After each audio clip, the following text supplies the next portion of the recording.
Hello parents! As you all know, we just had parent-teacher conferences last week about your 5th graders, in which I explained to you all the topic I've decided to teach this week in class, computational thinking and coding. After the conference, I put out a poll to see what kinds of questions you all have about the topic. I'm going to go over a few most frequent questions that I saw among you parents. The first most common question I've received is, what is computational thinking? Computational thinking is a problem-solving approach that involves breaking down large, complex ideas into smaller, more manageable ones. It really is just a simpler way of thinking that will help your children get a better grasp on the problems they are facing. Another question I've gotten frequently from you parents is, how does this concept relate to my child's daily life? Computational thinking is not something that is just useful in school.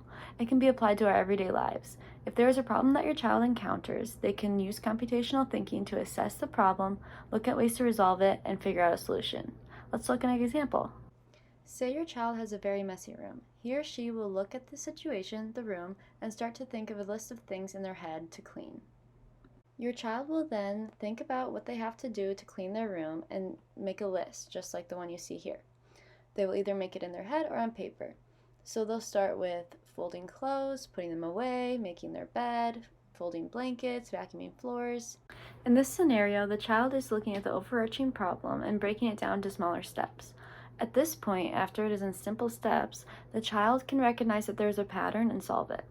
This example demonstrates to you as parents how easy it is for your child to improve their problem-solving skills if they have the right way to think about it. Lastly, lots of parents come to me with this question: what kinds of activities will you utilize in the classroom to teach my children computational thinking and coding? As a teacher, I want to make sure that my students are understanding the concepts that I teach them as well as I know them.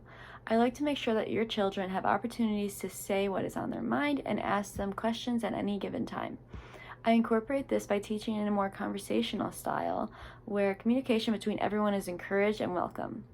One activity that I will use to teach computational thinking is by giving my students scenarios and having them get into smaller groups, come up with ideas about how to solve the problem, and after I hear from each group, I will talk on the board through different ways we can break up this problem into more manageable solutions.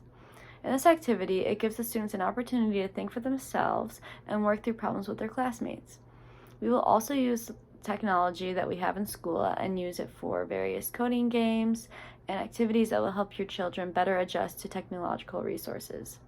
This will spark discussion and hopefully teach them in a more simple way how to solve problems through computational thinking.